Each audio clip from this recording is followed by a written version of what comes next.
Oh, welcome to another episode of the Productivity Lovers podcast. And maybe you need to turn your do not disturb on at this time.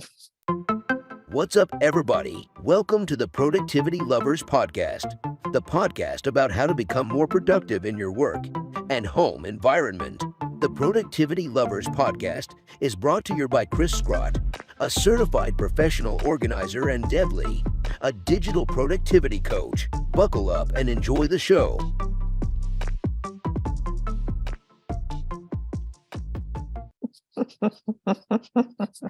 We all need do not disturb at some point. Dude, it's like the best thing Amazing. iPhone ever invented. Do not disturb. Yes. And before we talk about do not disturb, shall we clap? You should clap. I should clap. So another episode is here from the Productive I know. podcast. Here we are. Yes. Hello. Hello, I'm Cris. And I am Deb. Hi, how are you? I am well. The sun is out today, which makes a big difference to me. I don't think I suffer from seasonal, what do you call that? Seasonal something disorder, but I love seeing the sun in the sky, even when it is bitterly cold. It makes a difference to me. So I want to say a seasonal depression disorder, but I could be I off. don't think it's that, but I'm sure somebody listening will, tell us. Correct us. Yes, please do. We won't be offended. We need a show assistant that when we say, we don't know what this thing is, somebody goes research and then comes back and tell us how we can be. Or we need some amazing listeners who would love to research some of that and say, hey, I know the answer. And tell us. We'll take it. I know. Take it. Sometimes I am a very strong proponent of no phones at dinner. Or whenever I'm eating with people in general, like you and I have this rule too, like when we used to have lunch together, we never had our phones on the table. No, we always put them away. And so sometimes I'll be having dinner with, especially with the kids, and the kids have the phone on their hands at all times. So, whenever I think, I appreciate the fact that they are growing up in an age where they have access to all the information they need. Whenever they're curious about something, they can Google it. Absolutely. But I am a proponent of not having phones during dinner, times. and I'm actually pretty, adamant about it. So I make everybody they'll leave their phone elsewhere. It does make it for a short dinner, but at least it's undisrupted. Everybody's eating really fast. I know I'm forgetting why I was telling this story. Having an ADD moment. I'll give you a moment. Because I'm a good friend like that. You are. I am. Yeah. My friend Jeff Copper thinks I have ADD. I don't know. I think I'm just getting forgetful. You know what? To that point, I think as we were talking about technology, I think sometimes the technology or the use of it and how we use it can mimic some of the experiences that someone who has ADD has. Yeah. That's my opinion.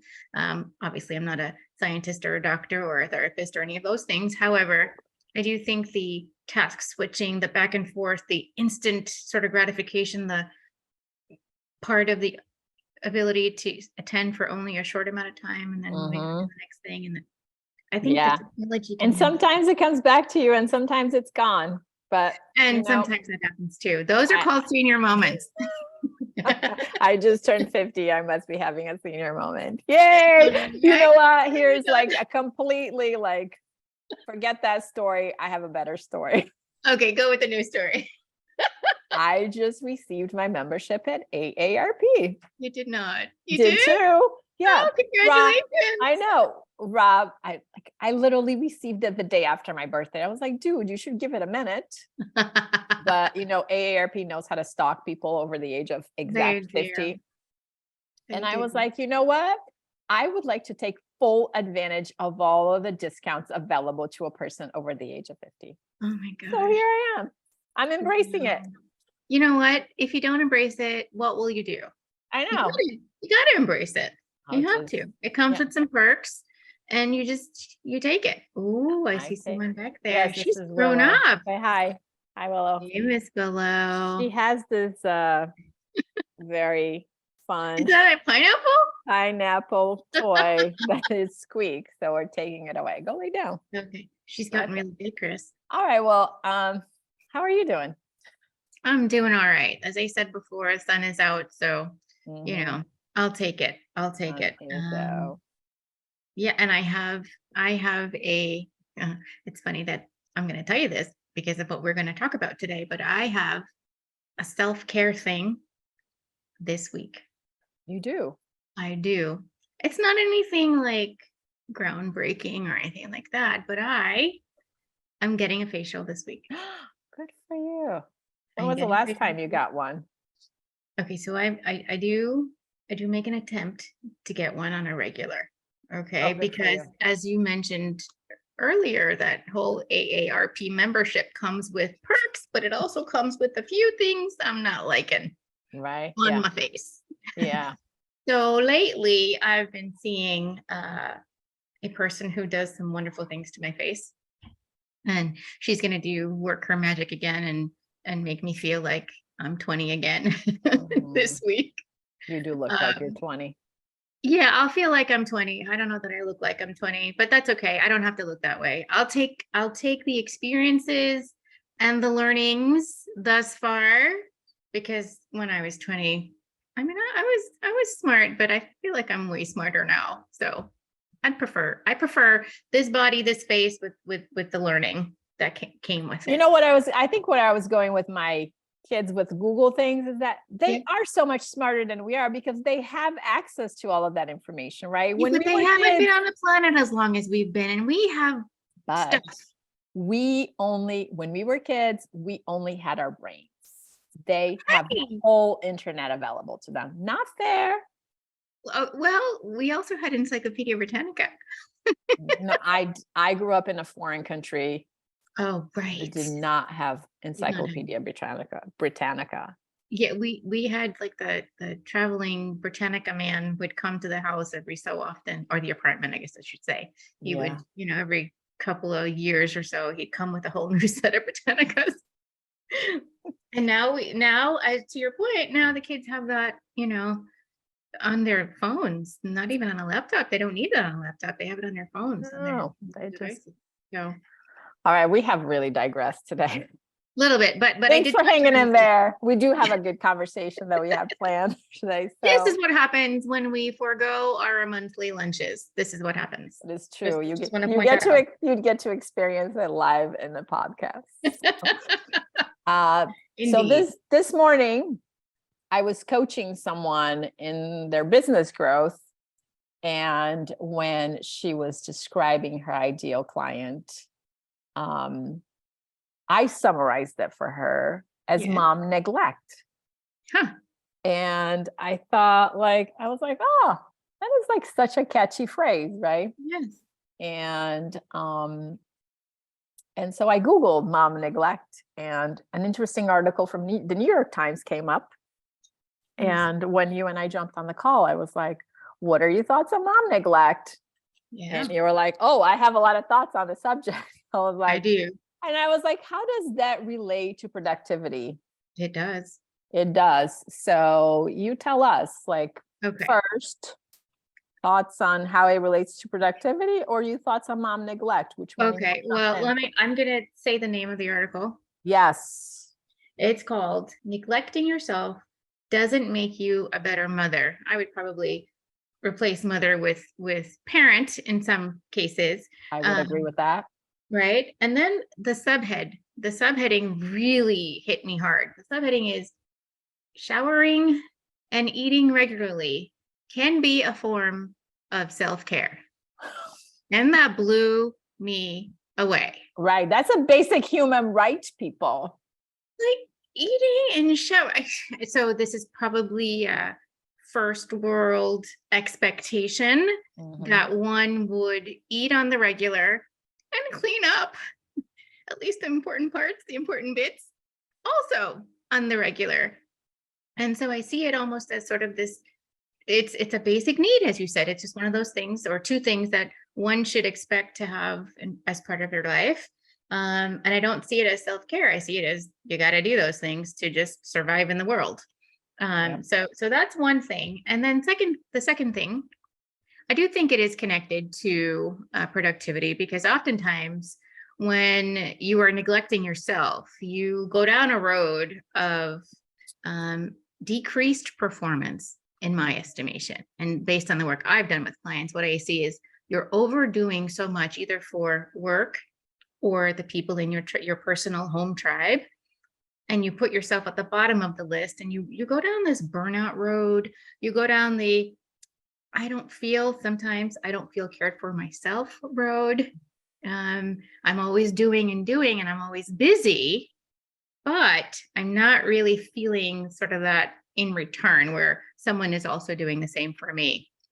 And so I think you can really, they kind of go together, they mesh together, that self-care and the productivity kind of line up side by side. And every situation is different, obviously, and depending on where you are in the world and what your resources are, if you're not getting regular food, regular meals, being able to keep yourself clean and just go about your day, I don't know, I dare say you're not going to get much done. I just don't, I don't know that there's going to be an overarching goal beyond finding that meal or getting that shower or whatever that might be. So I do see them as very, very connected. Yeah. And it's really, I see it in my clients that are full-time parents, especially new parents, first-time parents, and how challenging that transition is, Very like difficult. they are not eating, they are not showering, they are not sleeping, they are not doing laundry, they are not organizing, they are not reading their mail, they are not, like, the only thing that they have time for is caring for their baby. And that is such a challenge that, I feel like we don't really talk about that very often. Like we talk a lot about the nice parts of yes, parenting. we talk about the beauty of babies and the joy and I feel like I not that long ago just read an article about and she referred to the fourth trimester as like the most difficult trimester. And I was like, oh my God, there are those first 3 months when you have a baby that must be incredibly difficult for people. And I have a lot of clients that are new parents, so I haven't experienced that myself, but I have seen and helped a lot of people through that process of just like adapting to having another person living in your home, right? And another person that you're responsible for. Yeah, and another person that is really not very helpful in any process, right? They're just there to just be taken care of. So that feels incredibly hard. And I also feel like I don't want to be cavalier in the thought of like, how does one in the fourth trimester then takes care of themselves and become more productive? Because that just feels disingenuous to me, right? I mean, I think not that long ago, one of my clients did say, she was like, I love your podcast with Dudley, and sometimes I feel like throwing something at the wall because, because like, how am I supposed to do that thing that you're suggesting when I'm so buried in all of the other things? Yeah, I mean, I think it would be, first of all, true. Sometimes you can't see your way out when you're so in it. And oftentimes, we tell clients to find that next step or that first step or that little thing that you can do to kind of help dig your way out of wherever you are, out of the mire, if you will. So it's a good point that she makes. I think sometimes though, it's difficult to get there because, as a parent, you take on this responsibility of caring for, so the physical care of a tiny human, and addressing their basic needs, and any of your basic needs now go back burner. So the whole sleeping, eating, showering thing comes to mind. But what if you were a thriving entrepreneur prior to having this tiny human in your life? So the babies from that, your projects, the things the brilliant ideas that you came up with, they too go on the back burner as you care for this tiny human. So it is so multifaceted, and so it's like, I feel like there's so many prongs that come out of it that you may not be feeling fulfilled. And quite the reverse, you may be feeling guilty for wanting to look at those things and work on those things, for wanting to get at least 6 hours of sleep, for wanting a baby who didn't have colic, for wanting all of the things that new parents or repeat parents might feel when a tiny human enters their home that they are then responsible for. And when you get down into the mire of all of that, you can kind of get lost a bit, and you may not go back to work on that really super important project that you thought you wanted to work on before the baby came along. And you may lose yourself in mom life or parent life and feel guilty about maybe not being enough or doing enough, even though you're doing a lot. When we work with business clients, we tell them, or even, with the solopreneurs, entrepreneurs, we say, look, you probably don't realize how much you get done in a given day or a given week. You should create like a to-do list. Look at all of your accomplishments that you've done. I love putting stuff I've done on my to-do list and then crossing them off after, because it just gives me that fulfillment. Me too. That I need. Right. So, new parents don't have necessarily a to-do list to refer back to. They don't have time to scratch their head. So how do you kind of get out of that? How do you see the progress and the good stuff that you're doing with this new human in your life, and also advance some of the things that you really want to do that are close to your heart? Yeah. So how did you manage some of those things when your kid was that young? Because you did manage the two, right? You did have a thriving business, and you had a child, and your husband has a business. Yep. And so hard. It was hard. I tried to go back to normal, with a few differences. So I was at the time helping people organize things in their offices and in their homes. So the physical stuff of organizing.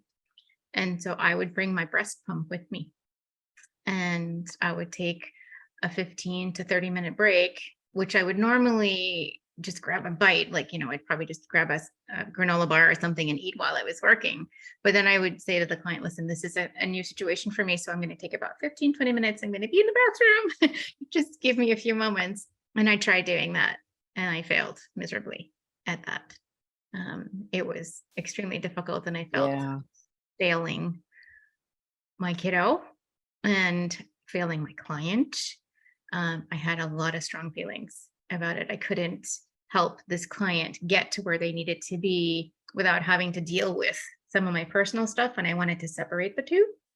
I didn't want my personal stuff to be coming into the client's life because they need me to help them. Yeah.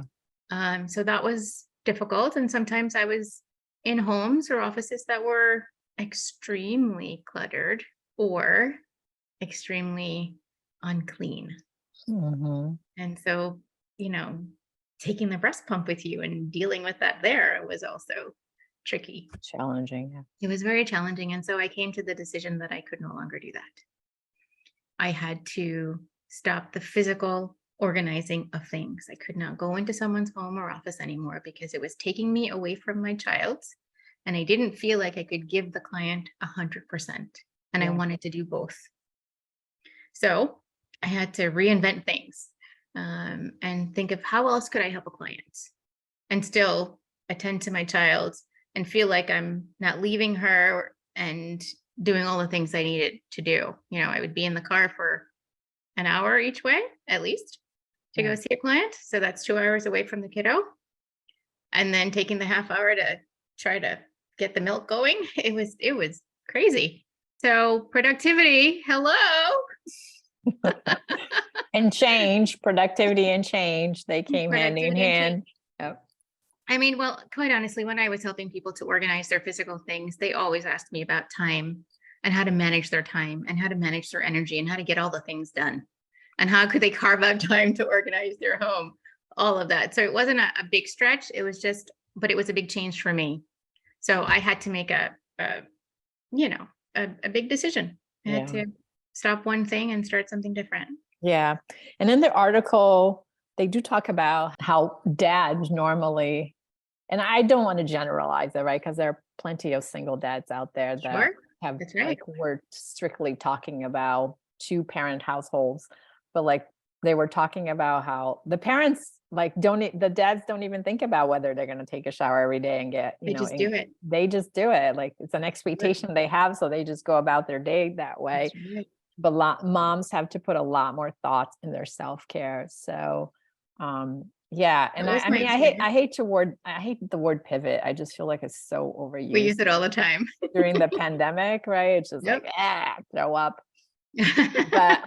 But it is like a good way to describe it. You come to a fork on the road where you're like, how do I make myself more productive, and how do I honor my relationship with my child? And the thing I love about you, and I have known you since before you had her. Yep. So I just feel like, I have watched you transition in different ways over the years, is that you always put your relationship with her as a priority. And at times when your work feels like it gets in the way, that you make decisions based on like, what do I want? What do I need for my relationship with her?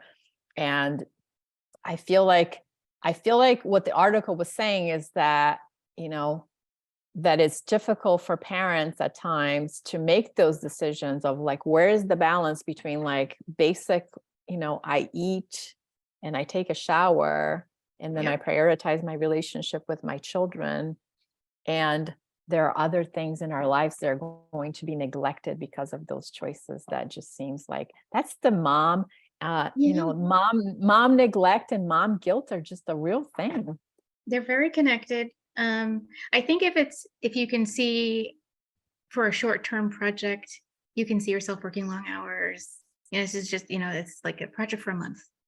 Long hours, maybe not eating as much, but you're pushing through. But at the end of week 4, you're done. That's not how it is with a child, right? There's no 1-month project, right? It's a very long-term sort of thing, right? It's an 18-year long project.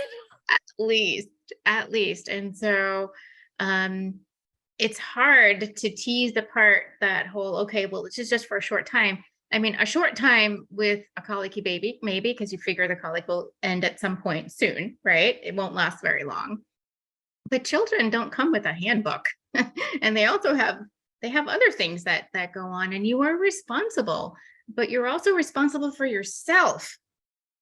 And that line between how much I take care of me and how much I take care of my child and others sometimes gets a little blurred, I would say.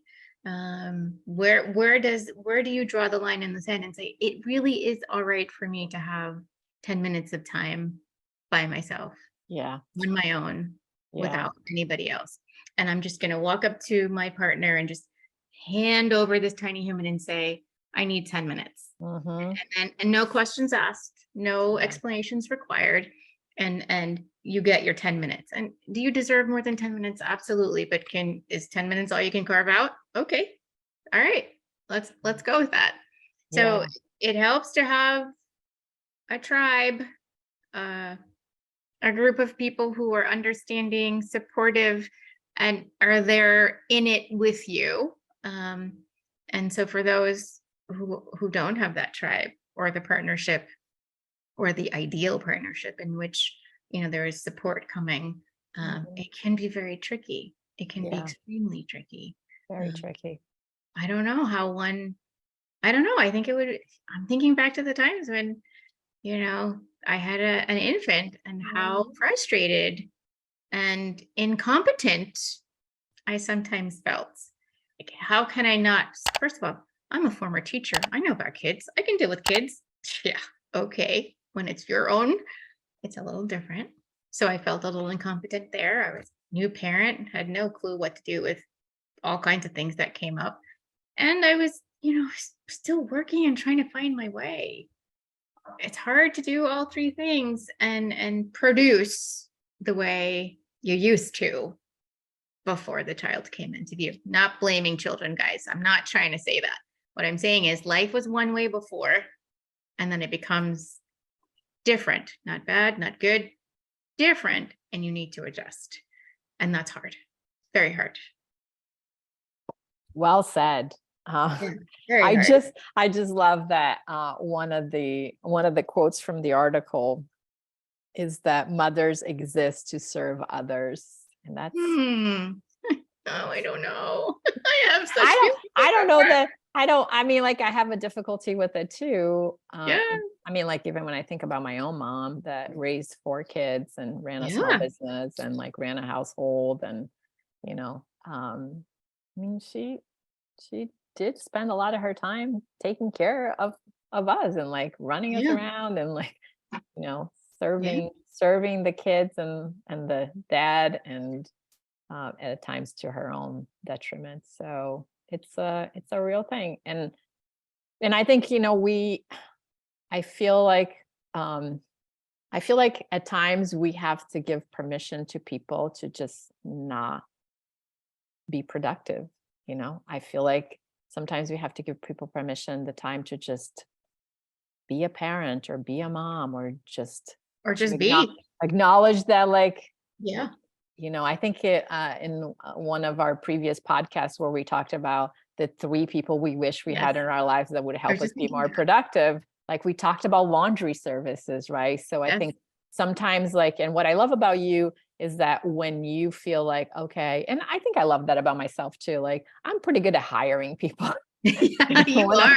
You're whenever I great at feel that. like this is not working, I'm always like, how can you throw money at it and make it better? And of course, I feel very genuinely blessed that I grew up in poverty and now I can throw money at things. So I have lived like a Yep, spectrum of resource life, yep. in the 50 years I've been on this planet. But it is a gift sometimes to be able to look objectively and see like, okay, I'm failing in these things in certain ways, and how can I find resources to help me? And I think, like, sometimes there are inexpensive ways to solve some of the problems that we may have, that Mhm. just looking at it objectively may be helpful. I don't know. I may be generalizing it, No, but I think to a certain degree, sometimes the solution doesn't even require funds or money. It could be that you are talking to someone and getting some of these feelings of frustration or whatever it is that you're feeling just out, like out of your mind and out of your body. Because when they start living in your body, they sort of start growing in ways that are not helpful to you. So sometimes it's just phoning a friend, as simple as that. Sometimes it could be, you know what, I don't want to talk to anybody, but I will write it in my journal how I'm feeling right now, how I want to feel tomorrow. And maybe this one small thing I can do to just turn it around, even if it's just for the top half of my day when things always seem crazy. Um, so I think, yeah, sort of looking at things objectively can be difficult when you're in it. It helps to have a different brain, maybe, who can share some ideas or thoughts or just listen, just Mhm. listen to you as you rant and rave or rage or whatever it is you're feeling. The simplest things can often have the most profound impact. So all things, being equal, hopefully, people listening are in a place where they are eating on a regular basis. I feel like Yes. that's an expectation I would want for myself and others, and that they have clean running water, not Yeah. always available everywhere, so that they can actually, take care of themselves in that way. Um, Even in the United States, there are places where people that's don't I have was thinking clean. that, yeah. We're not But that's not talking too far away from here. correct. Correct. So we recognize that we're speaking to sort of a specific audience who likely has resources and isn't necessarily as concerned about the next meal. But I don't want to negate how those things also impact where your focus is and what you do. Because, you know, if you're not eating, you can't learn. If you're not learning, then what? So as a child, kiddo, not learning, as an entrepreneur, would you even have a business? So I mean, it just goes down so many different roads. Well, But we don't have to solve a world peace today no, not or today. world hunger. Not today, but I do take issue with that quote about moms existing to serve others. Well, I said some people feel like mothers exist to serve others, maybe like children. Children feel like we exist to serve them. Okay, well, maybe that's true. Especially teenage children. They feel like, do you I have don't know, needs and preteens thoughts? probably Do you really need to eat a salad? I don't think you need a salad. don't eat the avocado. Like, well, you need to eat. Like, I don't think that's that's not necessarily important. You need to take me places and we're running late. Let's just get on Let's with it. go. Come on, let's go. Yeah, I'm looking at some of my notes here. One of the things that came out in the article too is, the need for self-care, like the parents that they were describing in that article know they have a need to take care of themselves, but they feel, and I quote, awful for wanting that. Oh, wow. That just struck me as you shouldn't feel awful for wanting a shower. All right. Shouldn't feel awful for wanting to have, some moments away. So, all of this kind of brings up memories for me, of course, but I hope that those who are listening feel like they have this one moment in their day where they can just get the 10 or so minutes to themselves. I mean, sometimes you have people banging down the bathroom door while you're in it, you just need the 5 minutes away. So I get it. So I also hope that if somebody has navigated this, that they might even share some of their own, like what worked for them personally, some of their own tips for navigating the newness of being a parent with, juggling a job or a business that you own, that you're trying to grow, and how that can look, because it can be daunting. But I think on the other side of things, there's some key things that you probably want to have in your life to help you move to that next level of not feeling like self-care is Yeah. too much to ask for. Yeah. I love to hear what one tip people have on how they find self-care as a new parent. I'm a new step parent. How do you take care of yourself in the process of also taking care of others? Do So, you do that? Do you take care of you? What do you do? I, we have the girls 50% of our time, so I have plenty of time for myself. Okay. Yeah. Got it. And, Good. I'm more like a fun bonus parent. Like, There is a place for fun bonus parents. Please do not negate that. Fun bonus parents are very, very helpful in many, many ways. Yeah, my responsibilities are very low. The kids have really great parents that take really good care of them. So I just get to be like a good support system for, I just get to be a good support system. And that I must feel like every new parent needs a fun bonus parent for some reason. However, that fun bonus parent comes into their lives, you need like this extra, maybe it's a grandparent, right? It could be, maybe it's a sibling of yours. You kind of need this, or a really nice friend, a great friend who just is around for some of that. I think the tribe is super important there. So yeah, I was listening to I think it was Dr. Becky. I love her podcast. I think it's good on the inside. And she was talking about how it's important. And this might be from a different podcast, people, so forgive me because I listen to a lot of stuff all the time. But she was saying that it's really valuable for attachment, for proper attachment of children, that children be in relationships with more than just their parents, right? That they have aunts or uncles or grandparents or family friends, or that they can count on, that they can be attached to, just like they're attached to their parents, so that they feel supported in multiple ways. And I do believe that, it does take a village to raise children. I have like 7 nieces and nephews. they're adorable. From current marriage, current family, previous marriages. And I feel like, I feel like it's important to be available to all of those people, because they do need sometimes just, somebody to like vent to.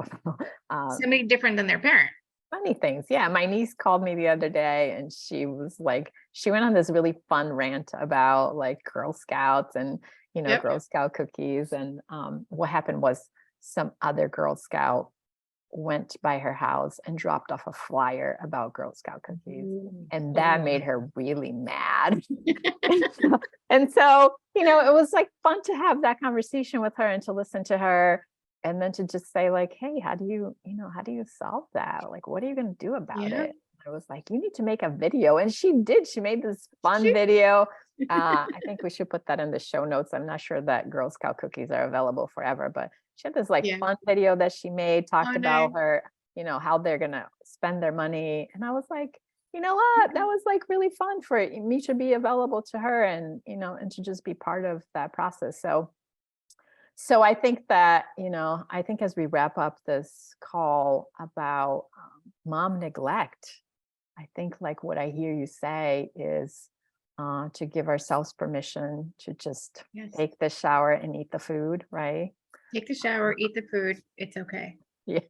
Yeah. And like Okay. build a village of people. I feel like so, Possible. I feel like you and I have been very deliberate about building our village, village of women that are surrounded us Yep. over the years to support us through a lot of different things in our lives. Yep. And it's important for new moms, especially, to surround themselves with other moms that can support them the best way they can. So, and sometimes productivity is just really taking a shower and eating food. That's what I'm Yeah. gonna say.